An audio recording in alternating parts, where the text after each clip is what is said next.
Hello everyone, I'm Dr. Bhavna Joshi and I'm taking the subject childhood and growing up.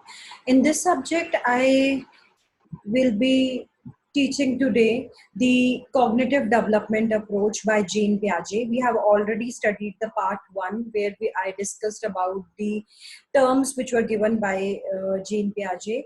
Now today we will be studying about the stages which are given in the cognitive development approach. So let's start. As you can see that there were four stages which were given by Jane Piaget, starting from sensory motor stage, which begins at the time of birth and goes till 2 years. Then is the pre-operational stage, which is from 2 to 7 years. Then is the concrete operational stage, which is from the 7 to 11 years. And finally, the formal operational stage, which is from 12 to 15 years of age. Now let's study one by one. So let's start with the sensory motor stage. Sensory motor stage as the age group in this stage is from birth to till 2 years. So at this present moment, the child will experience the whole world with his senses, the sense organs and his actions. The intelligence is dominated by how the child uses symbols and language till the age of 2 years. Now, with regard to object permanence in starting, object permanence is missing at the time of the birth till few months. Object permanence is missing, but by the time the child reaches 2 years, object permanence is very strong. Object permanence here means that the child, even like for example, if you will show the child a toy and then you will hide the toy in a blanket, child knows that the toy is there and he will put the blanket away and will get the toy. So object permanence, even if the object is not there, the child knows that it is there. Even if it is not visible to him, he knows that that object, that toy exists. So at the time of the birth till few months, object permanence is not there, but by the time that child reaches 2 years, object permanence is there. Then comes next point is memory and imagination develops. This imagination and memory also develops at this stage. You know, the goal, the actions are always goal directed in this age group. You know, actions that are produced consciously to achieve a desired end. Like for example, the child will continuously hit a toy, to a musical toy, to elicit the sound. He knows that if he bang the toy, he will get the sound. So the actions are goal oriented. Memory and imagination develops. Thinking is not logical at this moment. He cannot think logically. What is right, what is wrong, the child doesn't know. Then egocentric thinking predominates. Now here the thinking is always egocentric. Egocentric doesn't mean that the child is selfish. Here it means that children cannot put themselves in others' perspective. They cannot understand the feeling of the other person. The feeling difficult, they feel difficult to feel and accept others' thought. For them, their thought is supreme, so they are not able to accept the thought of the others. That is what is egocentrism. So egocentrism at this stage predominates. Now let's move to the next stage.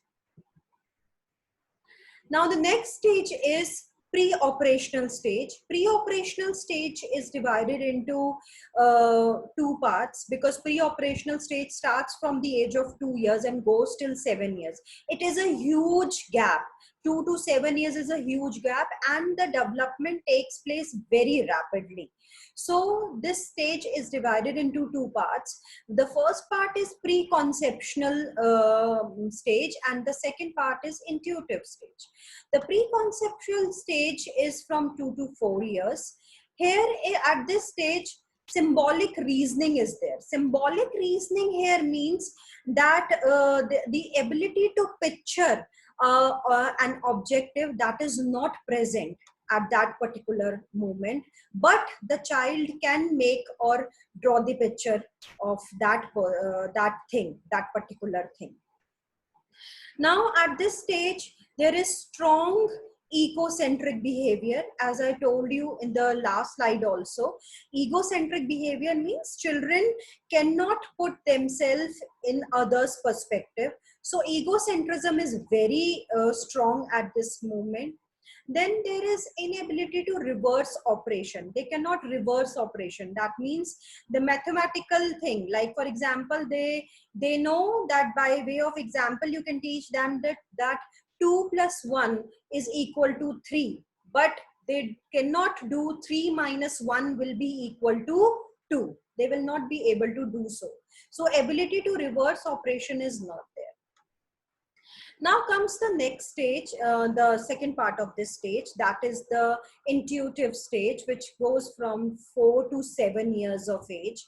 Now at this stage, the child develops intuitive thought, like why this is, why I have to do this, why this is done like this. So there are various questions. The child is very inquisitive at this stage. So the usual thought process starts from why in children. Next point in this is that is animism. Animism here means that treating inanimate object as living ones, like for example, drawing the face of sun and moon. When the child is drawing, making a drawing, and he or she makes sun or moon, you will always see that the child will make the eyes, the nose, the mouth of the moon and sun. So they treat the inanimate objects as living ones only. For them, they are living things.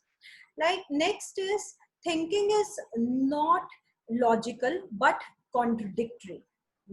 The thinking till the age of 7 years is not logical, but contradictory here means that there is absence of reversibility factor. As I told you in the pre-conceptual stage also, reversibility is still absent, and conservation. Now, what is conservation? Conservation is the ability to see an object as permanent. Like even though its length and width or shape changes, the child will have doesn't have this ability at this moment, conservation ability, which means the ability to see an object as a permanent, even though its length, width or shape changes.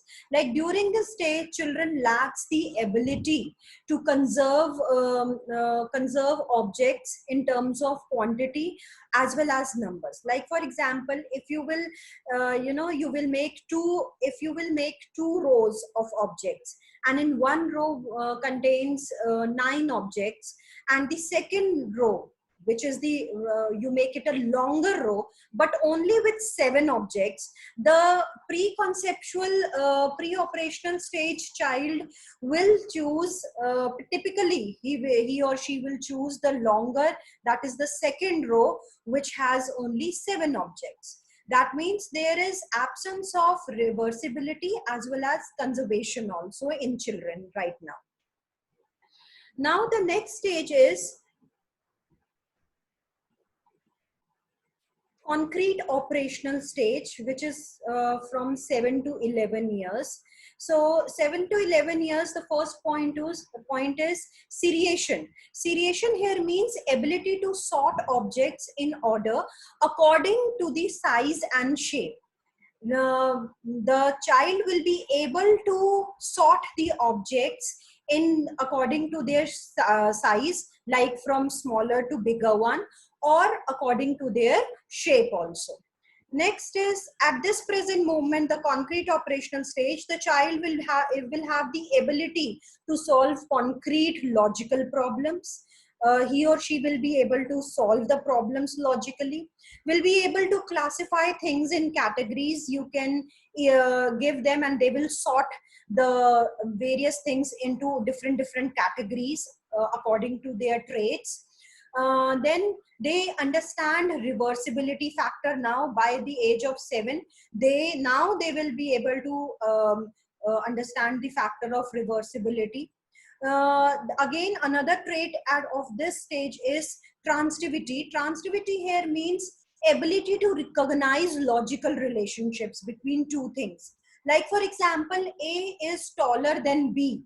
So this is the ability of the child to recognize the logical relationship between two things.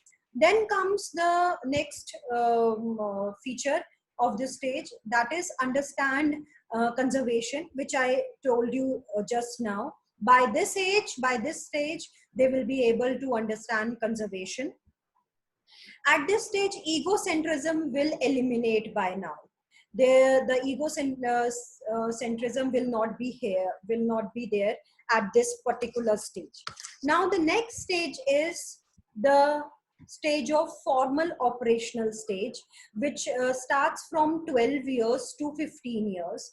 At this stage, the child will be able to solve the abstract problems also. Abstract means which are not concrete, which are not, which the child cannot see on his own. That is abstract. So the child will be able to solve the abstract problems in a logical way.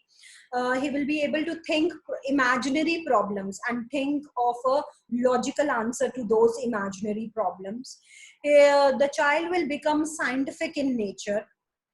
Then at this stage, he or she will develop more concern about the social issues. If you remember, we have discussed this in the adolescent stage also, because 12 to 15 years, that stage only, the teenager, the adolescent stage, where the child develops more concern about the social issues. Next is, so these were the 4 stages which are given by the Piaget. Now let's study about the educational implications. The first educational implication is that this theory focus on the process of children's thinking, not just on the product. This theory, as I told you in the beginning, that Piaget was more interested that how the child is doing a particular thing. He was not interested in the product, he was interested in the process. So this theory focus on the process of children's thinking. Then the theory emphasize on discovery approach, how the child discover the solution of a problem on his own and learning takes place. Next is curriculum should provide specific educational experience based on children's developmental year. As per the developmental year, curriculum should be such that specific educational experience should be provided to the child. Next is arrange classroom activities so that they assist and encourage self-learning. A teacher should arrange classroom activities such that the child should have more scope of self-learning, more scope of discovering new things on his own. Next is recognition of the crucial role of children's self-initiated active involvement of learning activities. Now, this is very important. Piaget gives more importance to self-initiated learning, that the child should self-initiate that he wants to learn and he wants to get involved in this learning activity, which is very important.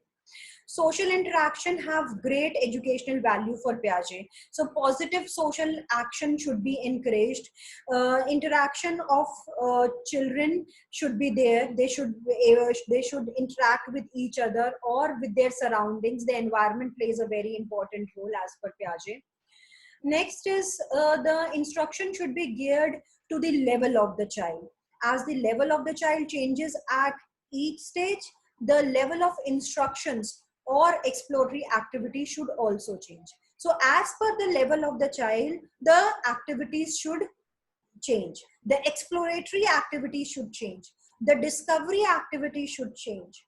Then the learning should be from simple to complex, and project method of teaching should be encouraged.